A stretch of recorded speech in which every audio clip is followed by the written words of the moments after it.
Gabriela, você não estava na primeira aula, né? Tava. Hã? Eu tava. Tava, mas eu fiz a chamada. Eu entrei atrasada.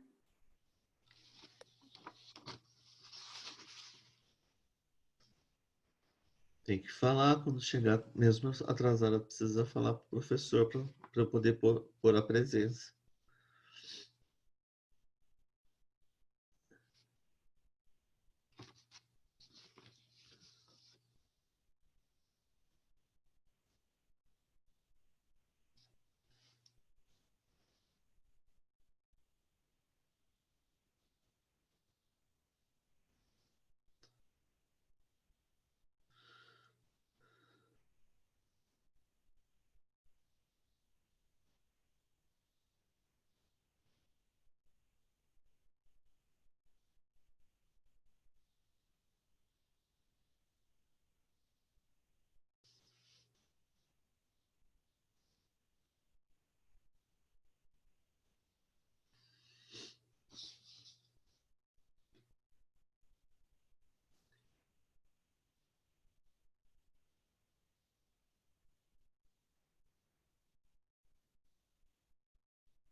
Elias, bom dia.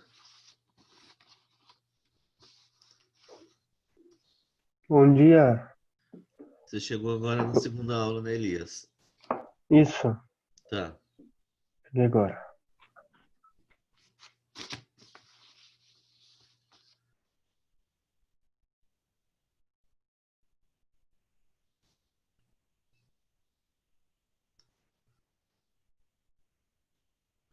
Bruno Bacone, bom dia.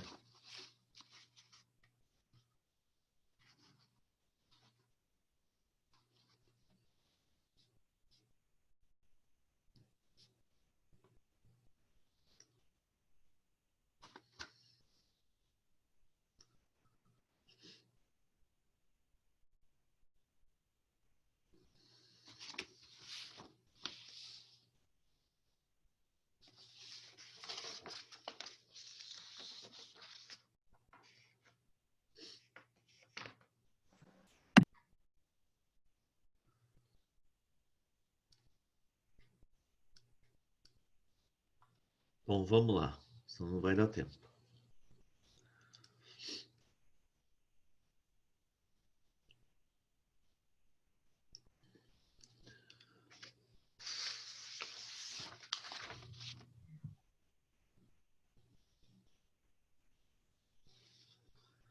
Maria Clara Orsi chegou agora também para a segunda aula.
Bom, pessoal, olha, então a gente tem aqui essa imagem do pentátromo grego, tá?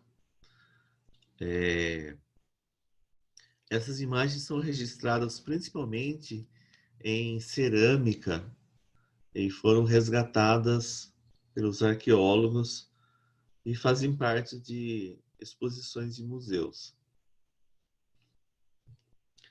É, diferentemente do que acontece hoje, que os atletas olímpicos recebem medalhas e normalmente medalhas e algum símbolo dos Jogos Olímpicos daquela edição. Nos Jogos Olímpicos da Grécia Antiga, o único prêmio que os atletas recebiam era uma coroa de louros, ou de oliveiras, ou de outras ervas.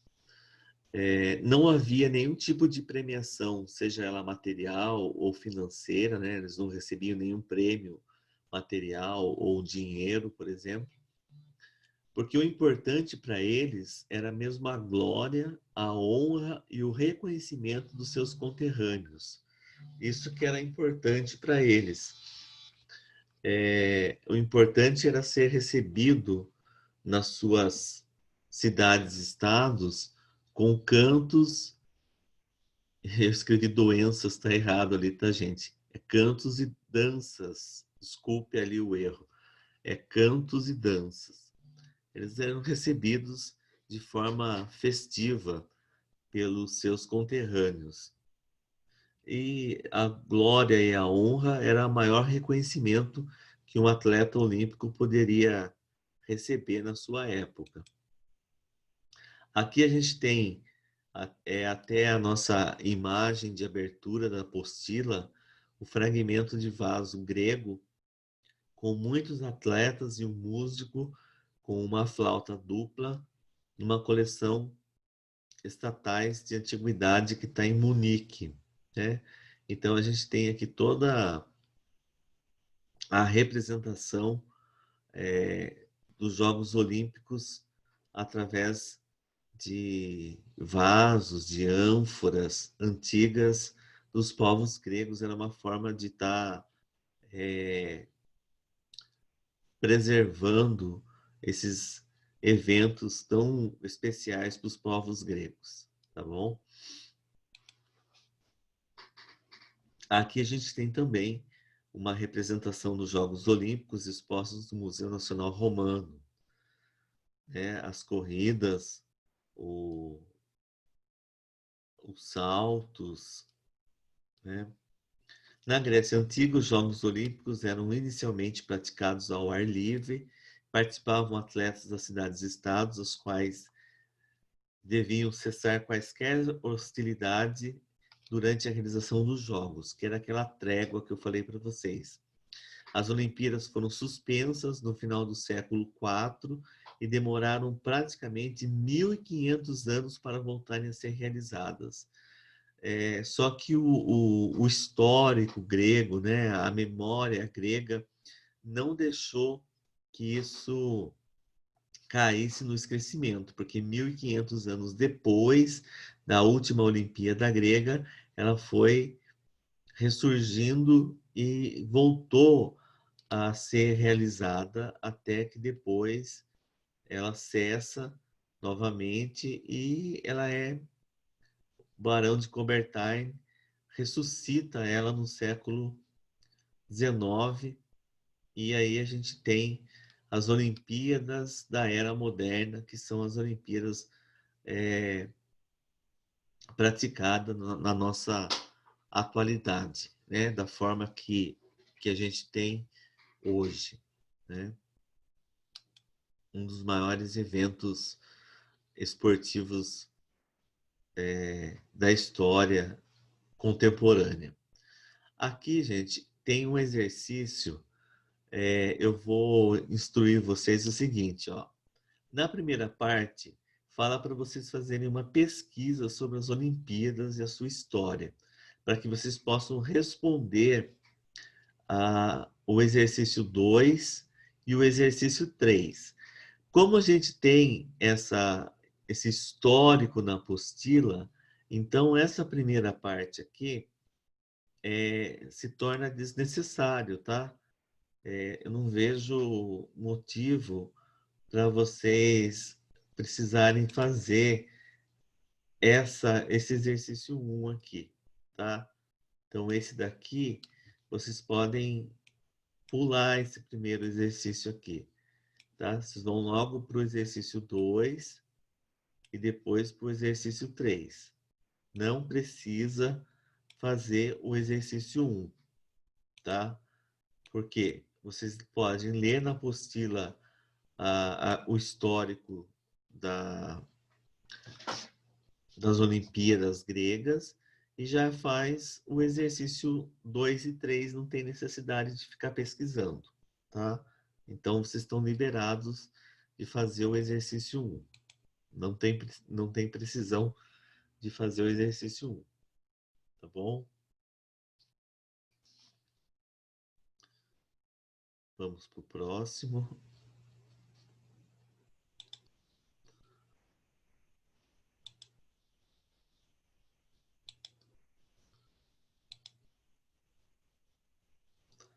Influências gregas. Então, nós vamos ver o que os gregos nos influenciaram no nosso cotidiano. Eu vou citar para vocês, vai ser um pouco longo agora as citações, porque elas são importantes, não teve como eu suprimir ou resumir muito as citações, porque são citações ou de historiadores ou de jornalistas e são importantes, tá? Então, a gente tem aqui o Adalto Novaes, que é um jornalista e professor, ele vai falar um pouco das influências gregas. Ele vai falar do esquecimento da política, mas não é a política partidária, tá? Não é a política do partido político. É a política da ciência política, do estudo da política do dia a dia. De quanto a política está presente no nosso cotidiano. Quando a gente fala assim, a política da escola, a política da empresa de trabalho, a política da instituição de ensino, enfim, como que o cotidiano de uma instituição funciona, é a política daquela instituição. Então, ele diz que o passado foi destruído pela ciência e pela técnica na ordem da vida material. Então, o Adalto Novaes, ele faz uma crítica, ele diz que o passado está sendo destruído pela ciência atual e pela tecnologia que vai causando uma destruição material dessa história política, tá? Ele questiona também que não se pode esquecer as dimensões humanas e políticas do passado. Então, aí eu entro com a questão da importância da disciplina de história, do historiador, do professor de história, para o resgate desse histórico político, né, do cotidiano das pessoas. As convenções fundamentais da sociedade não podem viver sem as tradições e sem o passado. Existe uma frase que se tornou comum no cotidiano das pessoas de que um país sem história é um país sem passado. E realmente a gente não pode viver apenas do presente e pensando no futuro e deixar o passado de lado, né?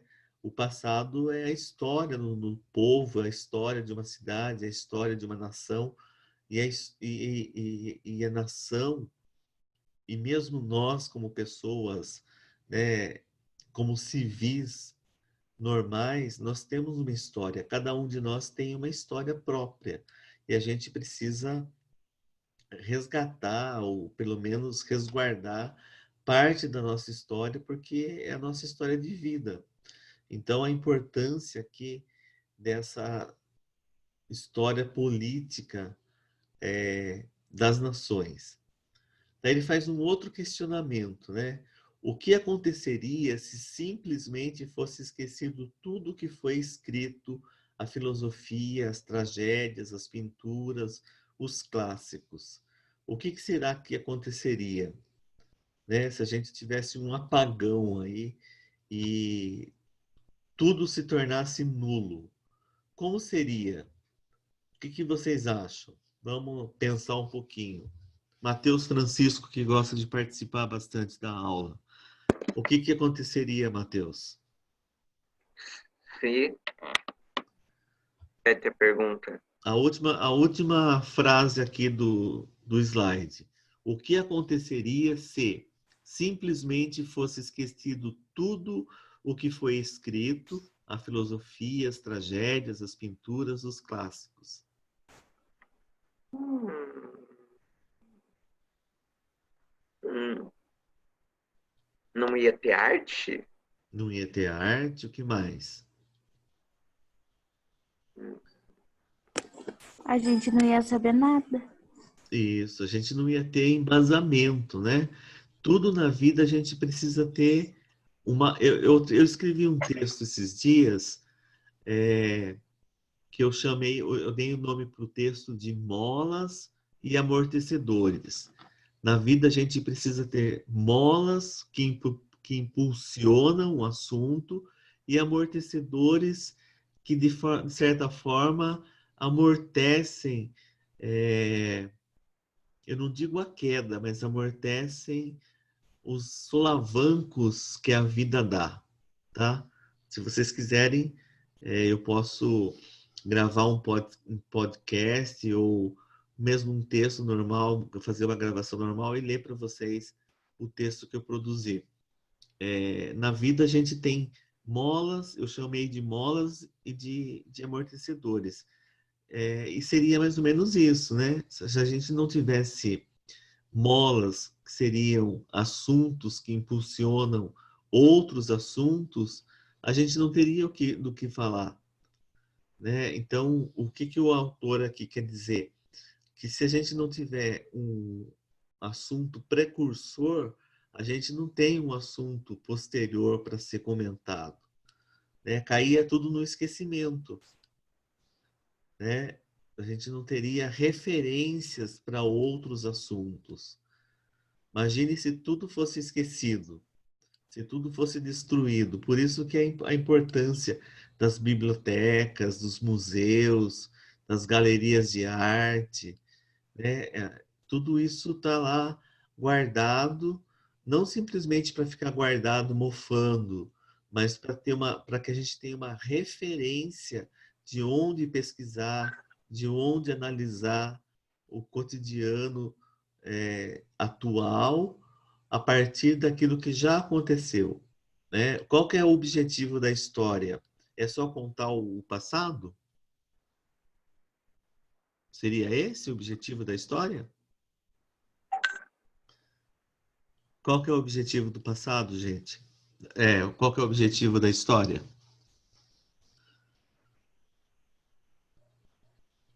Hein? Nos ensinar o que aconteceu no passado.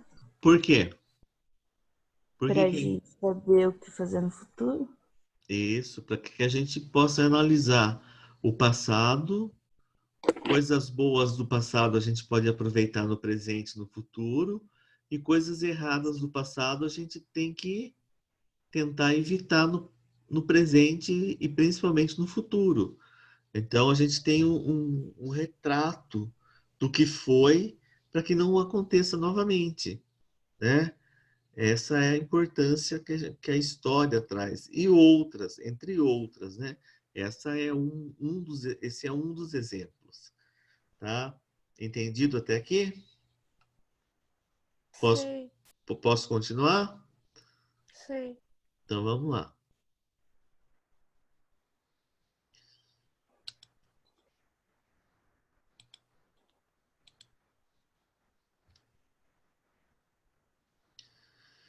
Influências gregas. Elas podem ser esquecidas? Não, né? As influências gregas, elas estão presentes no nosso dia a dia muito mais do que a gente imagina. Quem for fazer uma faculdade de direito, por exemplo, vai usar muito das influências gregas, vai ter muita participação dos gregos no curso de direito. Quem for estudar belas artes, por exemplo, né, vai estudar muito sobre a essas culturas gregas, por exemplo. Cultura grega, cultura clássica da Grécia Antiga, sobreviveu à própria civilização grega, né? Ou seja, apesar de todos os problemas entre os gregos, entre os atenienses e espartanos, a cultura grega sobreviveu. Foi incorporada ou repaginada por outras civilizações, principalmente os ocidentais. A gente costuma avaliar da seguinte forma: nada surge assim do nada, né? Ninguém inventa nada, na verdade. Todas as pessoas se apropriam de algum conhecimento e tentam melhorar esse conhecimento ou criar novos conhecimentos. Nós vamos ver, por exemplo, daqui a pouco, o homem vitruviano do Leonardo da Vinci. Mas se a gente for observar bem o homem vitruviano do Leonardo da Vinci, é uma obra-prima dele, mas que ele criou não apenas da ideia da cabeça dele, ele foi buscar inspiração nos gregos, né? Se a gente for observar as esculturas que os renascentistas criaram durante o renascimento cultural na Europa, essas esculturas, o Michelangelo, por exemplo, que teve várias esculturas importantes, elas não foram feitas assim, de uma inspiração do artista. Acordei hoje inspirado e vou esculpir um deus grego. Não, tiveram inspiração nas esculturas gregas da Grécia Antiga. Então, nada foi por acaso. Sempre tem uma obra inspiradora, né? Eles sempre criaram uma obra inspiradora. Opa, passou aqui. Na atualidade, instituições gregas permanecem vivas.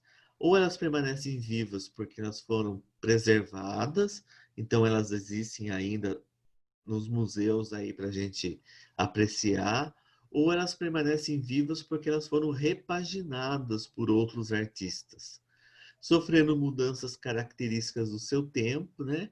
Então, por exemplo, nós temos as obras artísticas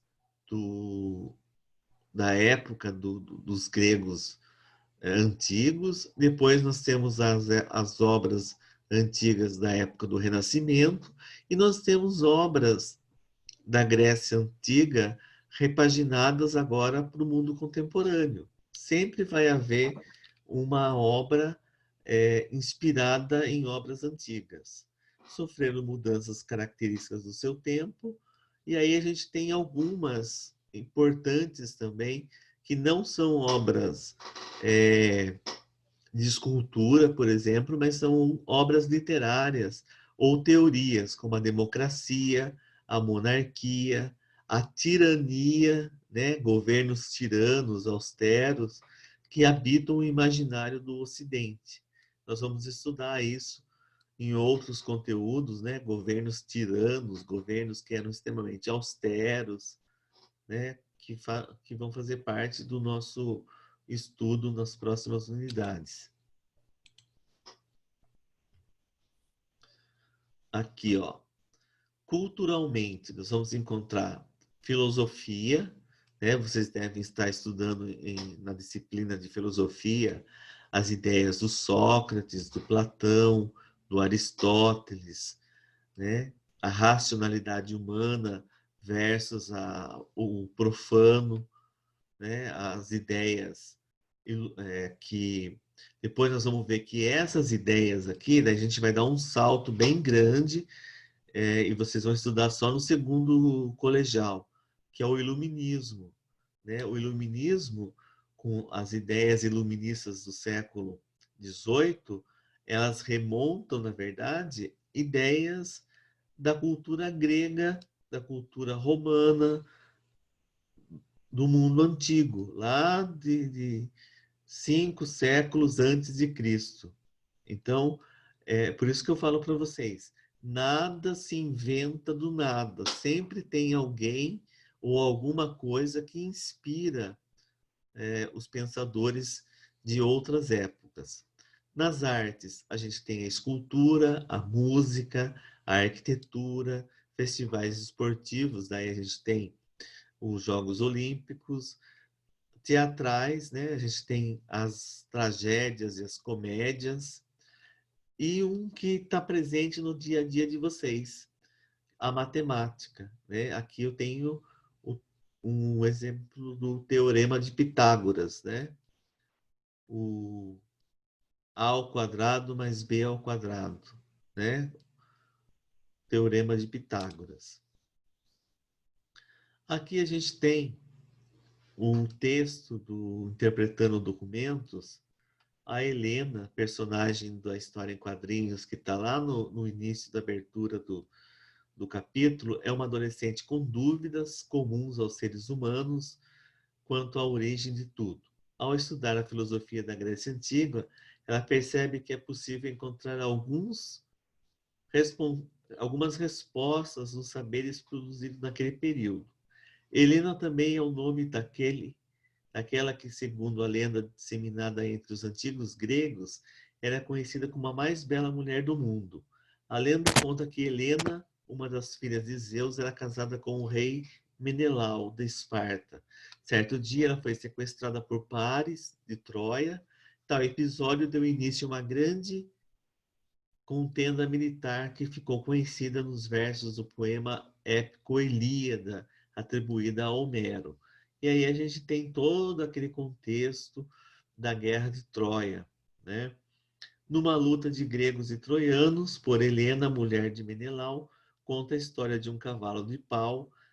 Terminava uma guerra de 10 anos. Menelau, o maior dos espartanos, venceu Paris, o grande sedutor, humilhando a família de Heitor. Esse daqui é um texto, né? Na verdade, é uma letra de música cantada pelo Zé Ramalho. Mulher nova, bonita e carinhosa faz o homem gemer sem sentir dor. Tá? É uma letra de música. E aqui a gente tem Guerra de Troia, nos versos de Ilíada, encantou diversas pessoas no decorrer dos séculos. Pinturas e músicas inspiradas na extraordinária beleza de Helena são um exemplo de permanente influência da civilização grega. E aí a gente tem vários filmes que retratam a Guerra de Troia, né? Filmes mais antigos e filmes mais recentes. Daí eu peguei aquela imagem, né? Essa imagem que está aqui menor, e fui buscar uma imagem mais ampliada para vocês terem a ideia. Aqui o que a gente vai encontrar? O que caracteriza essa imagem? Diga para mim, pessoal. Qual é a característica dessa imagem? Olhando essa imagem, o que vocês lembram, por exemplo? Qual que é o ideal aqui dessa imagem, no contexto grego?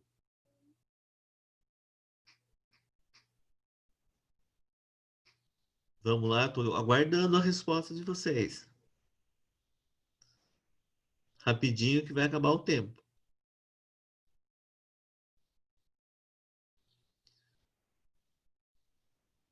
Mateus, Não faço ideia, professor. não faz ideia? A beleza grega, o ideal da beleza grega, tá?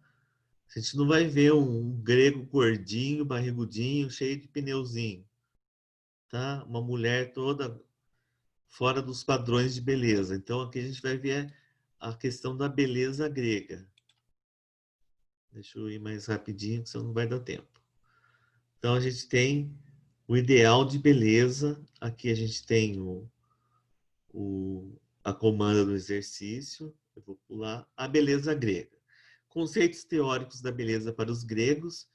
Está na filosofia e na matemática. A beleza está relacionada com a forma de todas as coisas. Os filósofos concebiam o mundo como um todo, ordenado e governado por uma única lei. Explicar a origem de todas as coisas usavam fórmulas. Aqui a gente tem mais um exemplo da beleza grega. As esculturas, elas são esculturas que retratam a beleza, né? O corpo, o físico. Para os gregos, haviam dois princípios, pessoal. o ateniense era extremamente inteligente e o espartano tinha a beleza do corpo físico, tá? Então, o físico do grego espartano e a inteligência do grego ateniense formava o grego perfeito, tá? O filósofo Pitágoras, filósofo e matemático, estabeleceu as regras precisas para limitar a realidade, proporcionando origem e inteligibilidade ao mundo. As ideias, estreitou o vínculo entre a estética e a matemática. Então ele dizia que apenas os números seriam capazes de proporcionar a compreensão do universo. O princípio de todas as coisas era o número. Então, para o Pitágoras, tudo se referia ou tudo se resumia ao número, tá? Por isso a matemática para ele era um princípio de todas as coisas. Numa visão estético-matemática do universo, as coisas existem porque estão ordenadas.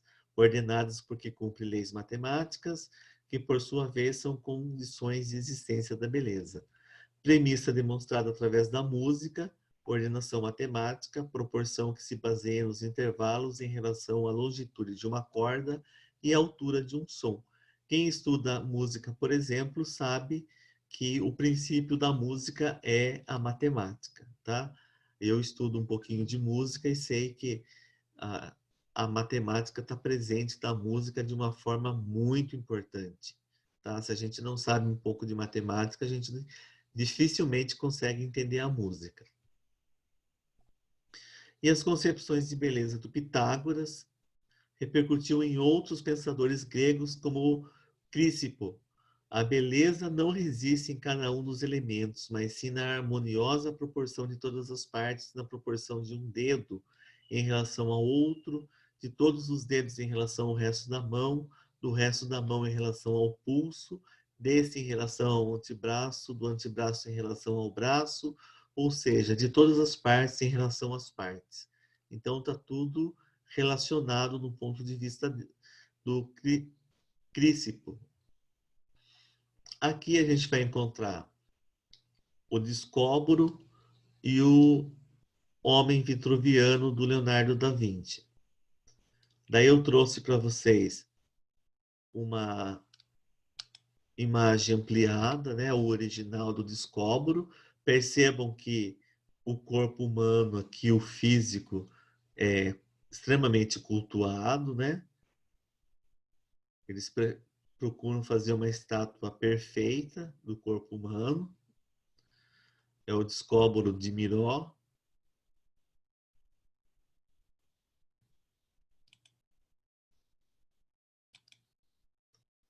E aqui o homem vitruviano, né? As proporções, ó, as proporções matemáticas.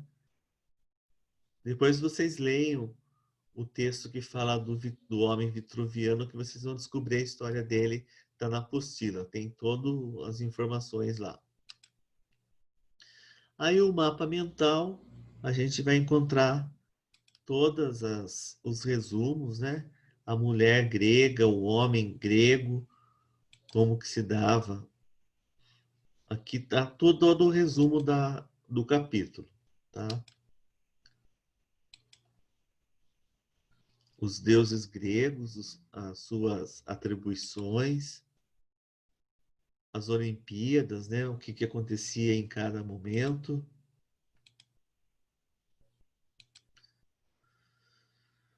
As influências gregas nos mais diversos ramos do conhecimento e o padrão de beleza do ponto de vista dos gregos. Os exercícios da página 26 e os exercícios do livro de atividades da página 11 a 14. Eu não postei os exercícios ainda, eu devo fazer isso hoje, no mais tardar amanhã, tá bom? Vou dar 15 dias de prazo para vocês realizarem esses exercícios.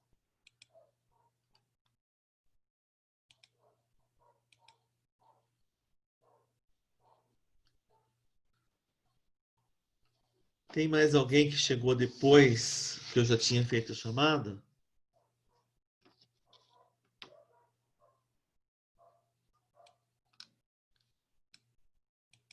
O João não estava também, né, João?